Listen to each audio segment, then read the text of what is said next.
آپ کی IGI بن گئی, آپ نے پیسہ تک لے لیا, پیسہ لینے سے آپ نے گریز نہیں کیا, الیکشن کے اندر دھاندلی کرائی گئی, آپ نے خوشی خوشی وہ ساری دھاندلی قبول کی, اور آپ جو ہے وزیر اعلیٰ پنجاب دوبارہ بن گئے.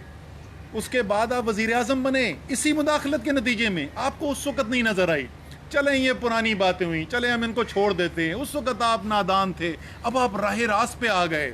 آپ نے اس کے بعد جا کر چارٹر آف ڈیموکریسی سائن کر لیا.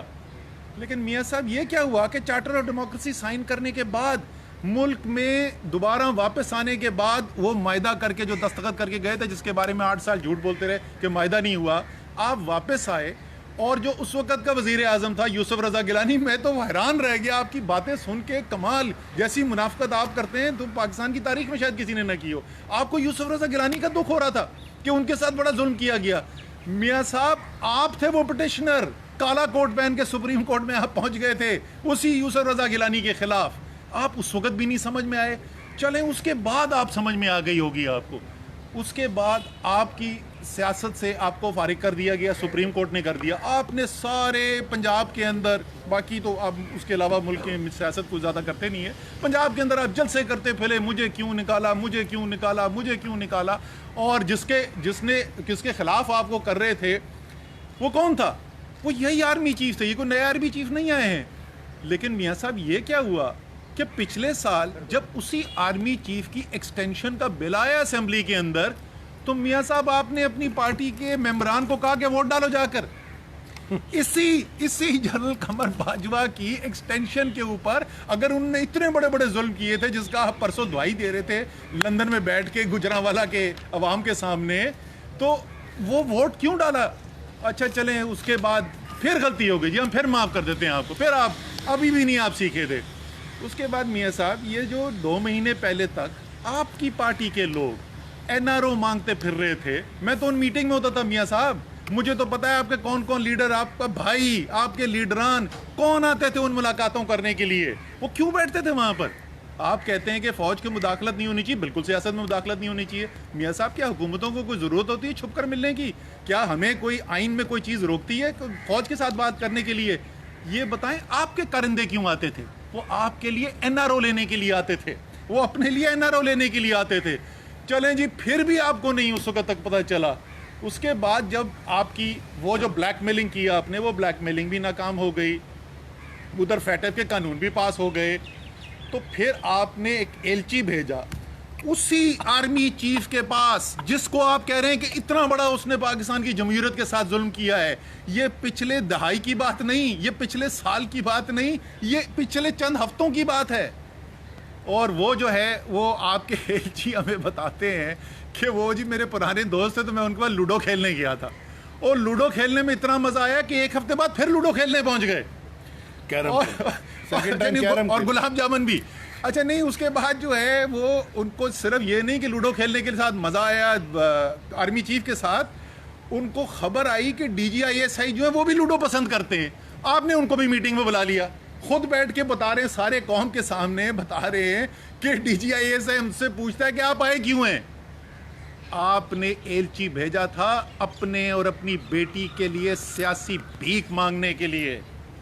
آپ نے ہر کوشش کر لی, آپ نے پارلیمان میں ان قوانین کو روکنے کے لیے جس سے ہم نے پاکستان کو بلیک لسٹنگ سے بچانا تھا فیٹف کی, آپ نے اس پر ملک کی بلیک میلنگ کر کے دیکھ لی, آپ کو وہاں ناکامی ہوئی. آپ نے بند کمروں کے اندر ایلچی بھیج کر دیکھ لیے. جب سب جگہ سے ناکامی ہو گئی, تو میاں صاحب پھر آپ کو جمہوریت یاد آئی. تب آپ کو یاد آیا کہ آرمی چیف جو ہیں وہ پاکستان کے لیے کتنا خطرہ ہے.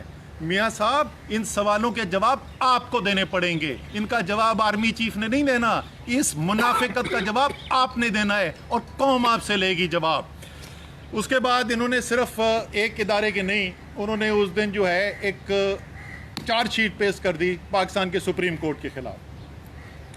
یہ وہی شخص ہیں جب سجاد علی شاہ ہوتے تھے چیف جسٹس پاکستان کے, تو انہوں نے باقاعدہ منظم طریقے سے پنجاب ہاؤس سے اسلام آباد میں لوگ جتھا جمع کر کے سپریم کورٹ کے اوپر حملہ کروایا. یاد ہے میاں صاحب, اس کا جواب آپ دیں گے یا نہیں دیں گے اس حملے کا؟ وہ حملہ آپ نے سپریم کورٹ پر کروایا. اس کے بعد وہ کہتے ہیں کہ جناب پینما کی جو ججمنٹ تھی وہ ججمنٹ جو ہے وہ فوجی افسروں نے لکھی. اس ججمنٹ کو لکھنے میں ایک نہیں 2 سپریم کورٹ آف پاکستان کے چیف جسٹس شامل ہیں. میاں صاحب اس وقت آصف سعید کھوسا، اس وقت کے چیف جسٹس جناب گلزار، یہ دونوں اس ججمنٹ کے اندر شامل ہیں. ان 5 ججوں کے اندر آپ نے جسٹس اعجاز گلزار، جسٹس اعجاز علی خان، جسٹس عظمت سعید، آپ نے کس کو چھوڑا ہے؟ اور اسی طریقے سے آپ وہ کہہ رہے ہیں ان کے آج کل جو ان کے حواری ہیں وہ بہانے پیش کرنے کی کوشش کر رہے ہیں کہ نہیں میاں صاحب جو ہیں وہ تو افراد کی بات کر رہے ہیں، ان کو اداروں سے کچھ نہیں ہے. میاں صاحب مرزا اسلم بیگ کے ساتھ لڑائی آپ کی، جنرل آصف نواز جنجوعہ سے لڑائی آپ کی، جنرل وحید کاکڑ پر تنقید آپ کی، جنرل جہانگیر کرامت سے استعفیٰ لیا آپ نے، پر جنرل پرویز مشرف کا جہاز ہوا میں معلق کر کے ان سے استعفیٰ لینے کی کوشش کی آپ نے، جنرل قمر باجوہ پہ اعتراض آپ کو، ضیاء الاسلام کے اوپر اعتراض آپ کو، نوید مختار پہ اعتراض آپ کو، فیض حمید پہ اعتراض آپ کو. یہ میاں صاحب کا اعتراض نہ ان سپریم کورٹ کے چند ججز پہ ہے، نہ یہ فوج کے چند افسران کے اوپر ہے. میاں صاحب کا اصل جو اعتراض ہے وہ اداروں کے اوپر ہے، لیکن ہر ادارے پہ نہیں ہے. وہی سپریم کورٹ کی ججمنٹ کہتی ہے کہ میاں نواز شریف نے پاکستان کے تمام اداروں کو مفلوج کر کے رکھ دیا. ان کا اعتراض، ان کی تنقید صرف ان اداروں کے اوپر ہے جو ان کے تابع ان کی غلامی قبول نہ کریں. میاں صاحب آپ اگلے 50 بھی آرمی چیف بدل دیں، اگلے 50 بھی سپریم کورٹ چیف جسٹس بدل دیں، آپ کا سب سے ٹکراؤ ہوگا. کیونکہ آپ چاہتے ہیں اس ملک کے اندر، آپ تو قانون لے کر آ رہے تھے، میں امیر المومنین بنوں گا اس ملک کا. آپ چاہتے ہیں کہ آپ امیر المومنین ہو، آپ چاہتے ہیں آپ کو کوئی سوال پوچھنے والا نہ ہو. آپ تو اپنے لگائے ہوئے نیب چیئرمین کو نہیں چھوڑتے ہیں. جو ادارہ آپ سے سوال پوچھے گا، جو ادارہ آپ کے سامنے اطاعت نہیں کرے گا، وہ کسی نے بڑی اچھی اس دن بولی تھی ٹی وی کے اوپر، ان کو چاہیے آرمی چیف جو آئی جی ہو، وہ آئی جی بھی بہت بڑا انہوں نے عہدہ بول دیا، ان کو تھانے دار چاہیے جو جب سوال میاں صاحب حکم کریں تو صرف وہ پوچھے کہ میاں صاحب اور بتائیں کیا خدمت کر سکتا ہوں. میاں صاحب نہ اس ملک کے ادارے آئندہ کبھی آپ کے تابع ہوں گے اور نہ آپ کی دھمکیاں آپ کے کام آئیں گی. یہ بھارت کا بیانیہ جو آپ بیچ رہے ہیں میاں صاحب، یہ بیانیہ نہیں بکنے والا، نہ انشاءاللہ تعالیٰ یہ پاکستان کے اندر تو ظاہر ہے بکنا ہی نہیں ہے، نہ یہ دنیا کے اندر بکے گا. آپ اور بھارت مل کے پاکستان کے اداروں کے اوپر جو مرضی الزام لگانا چاہتے ہیں. اور میاں صاحب میرا آپ سے یہ بھی سوال ہے، یہ سوال کا آپ کو جواب دینا ہوگا. یہ آپ اتنے دلیر آدمی ہیں، بھاگ کے چھپ کے لندن کے اندر بیٹھے ہوئے، لیکن چلیں پھر بھی آپ اپنے آپ کو سمجھتے بڑے دلیر ہوں. ایسے ایسے کر کے کل تقریر کر رہے تھے پرسوں.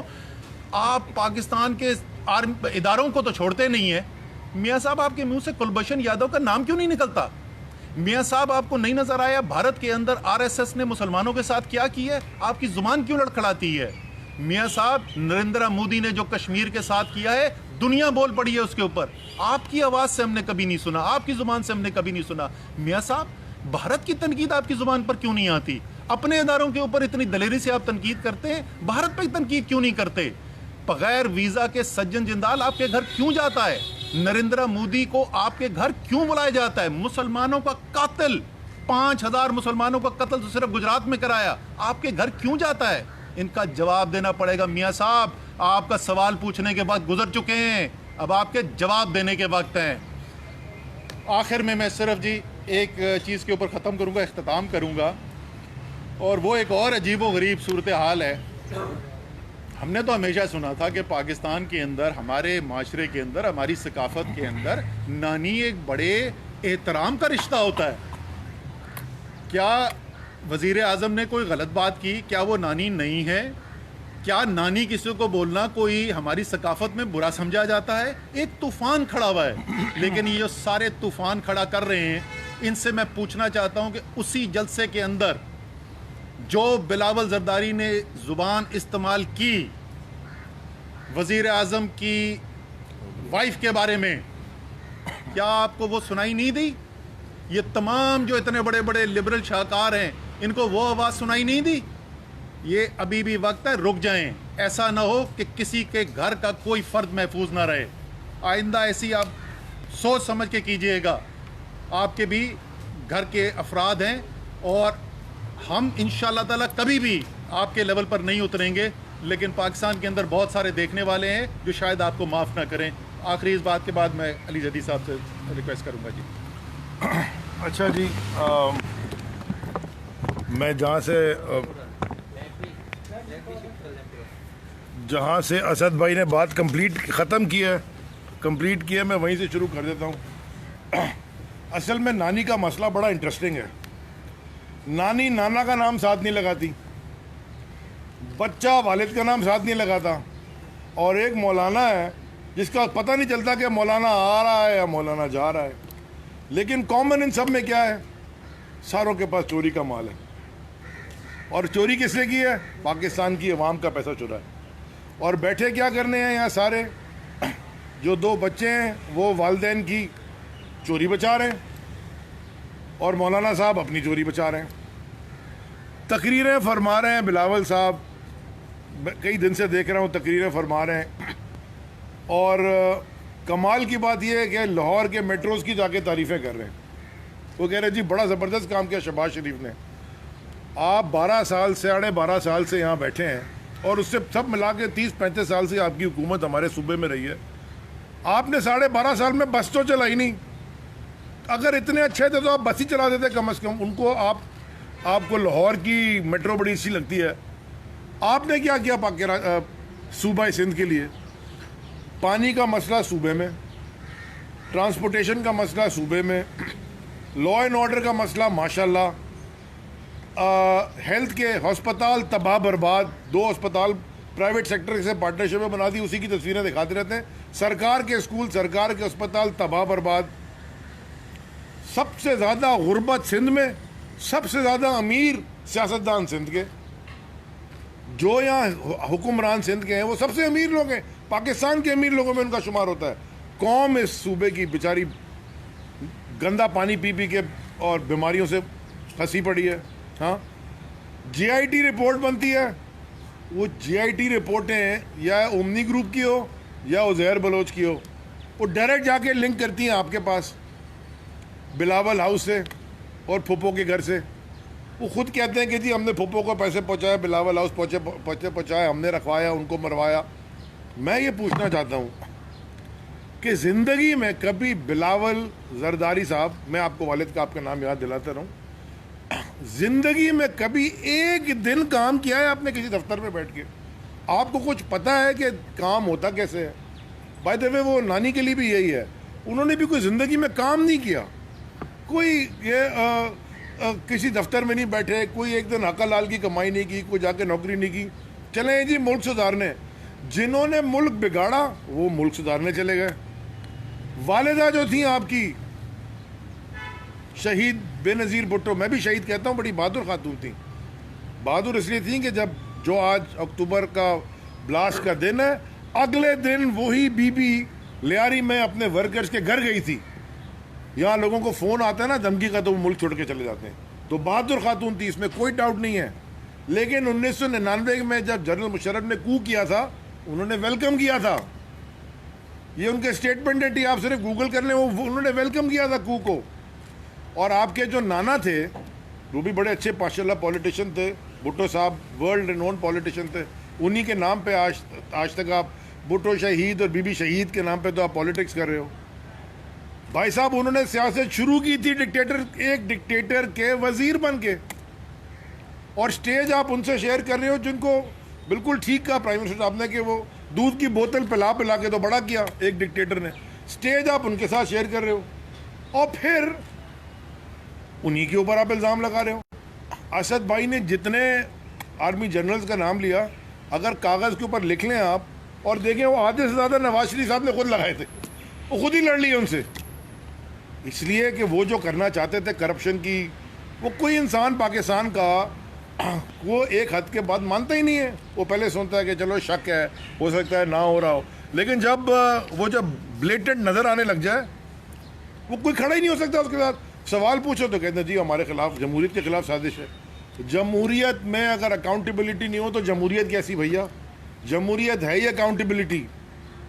بیکاز جب آپ الیکشن میں ووٹ دینے جاتے ہیں تو عوام آپ کو اکاؤنٹیبل ٹھہراتی ہے اور آپ کو ووٹ دیتی ہے یا نہیں دیتی.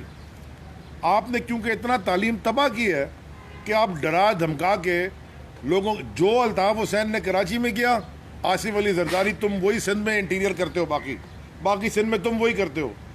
پرابلم یہ ہے، فرق یہ ہے کہ یہاں پہ وہ اس کے پاس سہولت مرزے تھے، وہاں تمہارے پاس سندھ کی ایس ایچ او ہیں اور تھانے دار ہیں. سارے سندھ میں کوئی آواز اٹھائے کبھی اس کی سیلاب میں اسی کی زمین ڈوب جائے گی، بکری چوری کے الزام میں وہ بیچارہ پکڑا جائے گا، اس کا کوئی ورکر. گھر والوں کو مار دو گے، وہ ابھی بھی گھوم رہی ہے بیچاری. آپ کے لوگوں نے مروا دیا اس کے والد کو اور چاچا کو. وہ پورے پاکستان میں سپریم کورٹ میں ایک لڑکی دادو کی گھوم رہی ہے، عمر رباب، وہ کیس ادھر لگا ہوا ہے. ساری دنیا کو پتا کہ اس نے کیا. تو یہ جو فیشسٹ ڈائنیسٹک یہ جو پالیٹکس ہے نا، اس کا وقت ختم ہو گیا ہے. کرپشن بچاؤ موومنٹ آپ کر لیں، بالکل کر لیں، جو آپ کی مرضی کر لیں، لیکن جیسے خان صاحب نے کہا کہ انشاءاللہ یہ نیا عمران خان میدان میں اتر گیا.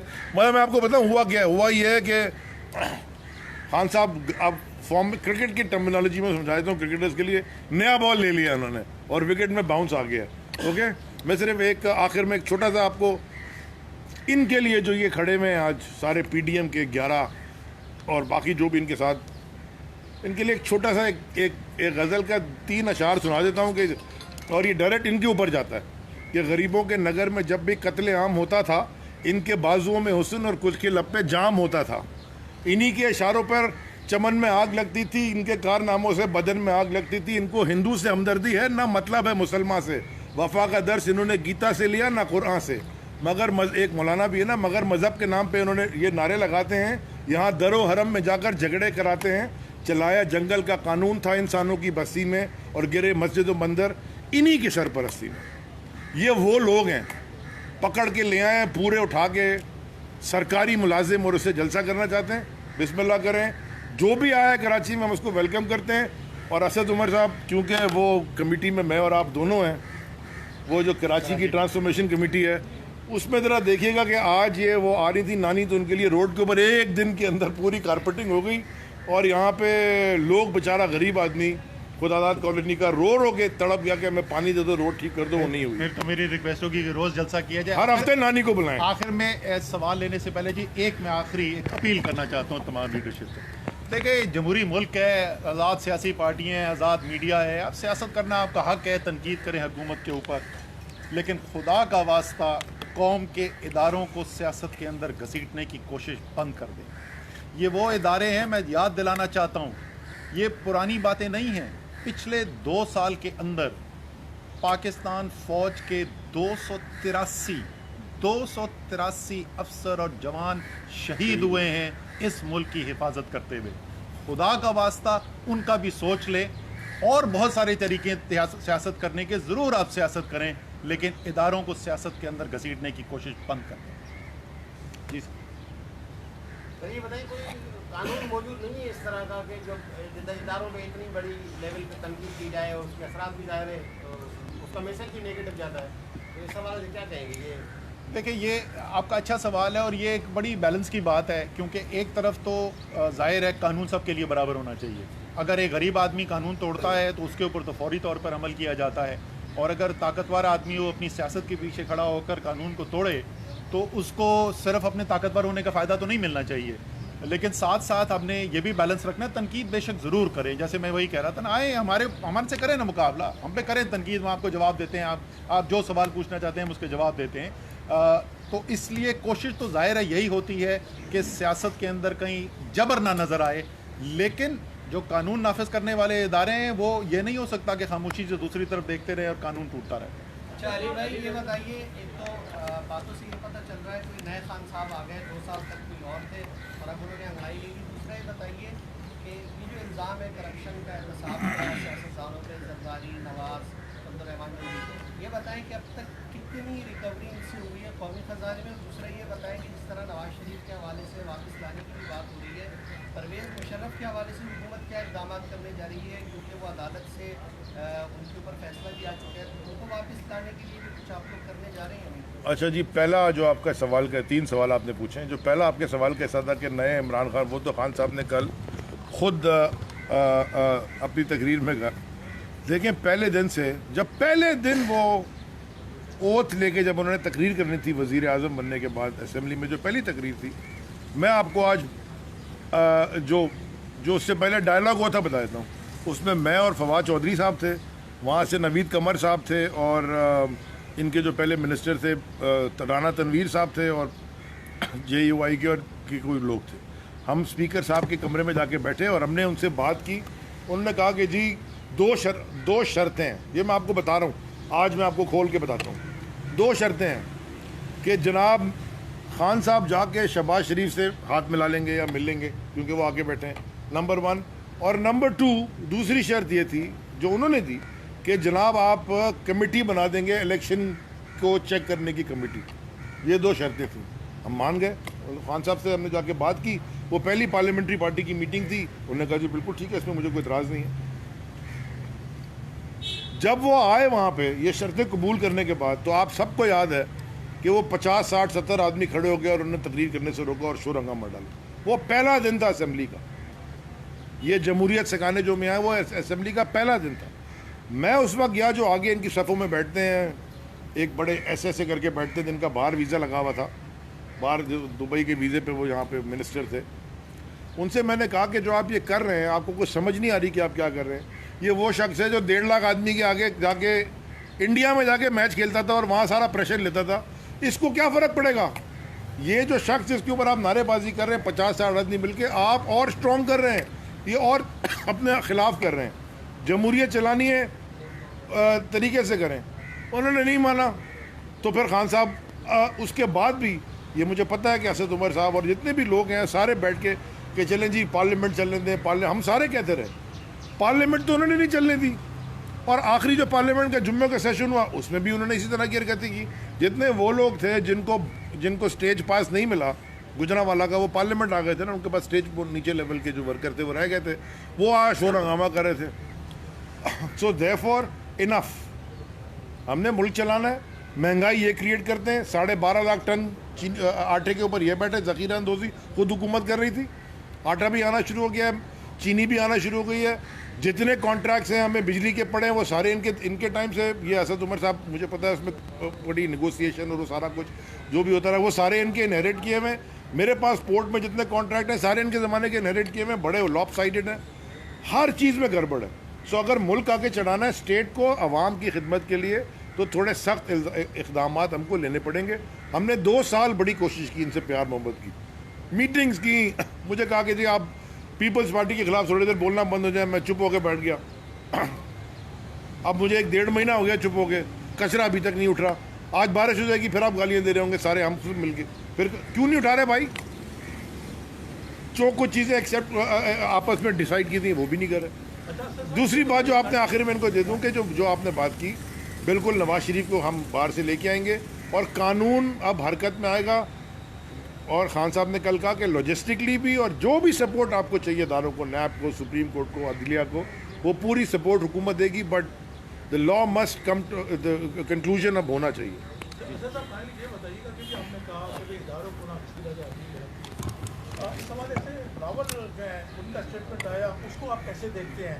اور سیکنڈلی چیز ظاہر ہے کہ آپ کے پاس بڑی اہم ہے منسٹری ہے، سی پیک ہمارے ملک کے بیس کرتا ہے، تو آپ سمجھتے ہیں کہ کچھ ایسی طاقتیں ہیں جو ہماری جو جمہوریت کا نظام ہے اس کو ڈیل کرنا چاہتی ہیں؟ دیکھیے اس میں تو کوئی شک ہی نہیں نا کہ پاکستان کے اوپر جو ہے وہ ایک بیرونی دباؤ بھی ہے. پاکستان کے اندر دہشت گردی کرائی جاتی ہے، پاکستان کے اندر دہشت گردی کرانے کے لیے اڈے بنائے ہوئے ہیں، تو اس میں کوئی شک ہی نہیں ہے. اسی طریقے سے سی پیک کے خلاف ایک بیانیہ بنایا جاتا ہے. تو اب آپ مجھے بتائیں کہ ایک طرف ہمارا فیٹف کے اندر مقدمہ رکھا ہوا ہو، دوسری طرف ہمارے جو ہے یہ ساری صورتحال ہو کہ سی پیک کی ہم انویسٹمنٹ کرنا چاہتے ہیں، اور ملک کی لیڈرشپ ایک بیانیہ بنائے کہ یہاں تو نظام جو ہے وہ جمہوری ہے ہی نہیں، یہاں پر تو فوج جو ہے وہ ہر چیز کنٹرول کرتی ہے اور فوج فیصلے کرتی ہے. اور میں جناب 2 سال سے تو کم سے کم ہر بڑے فیصلے کے اندر کمرے میں بیٹھا ہوتا ہوں. مجھے کوئی ایک نام لے کے بتا دیں فلانا فیصلہ جو ہے وہ عمران خان نہیں کرنا چاہتے تھے اور ان سے فوج نے کروا دیا، ایک کوئی فیصلہ مجھے بتا دیں. تو یہ جو پاکستان کا غیر جمہوری چہرہ، کیا اس لیے پریشانی ہے کہ پچھلے 1.5 سال کے اندر یکسر اب دنیا کے اندر تبدیلی آئی ہے بیانیے کے اندر، جہاں بھارت کو دہشت گرد دیکھا جا رہا ہے،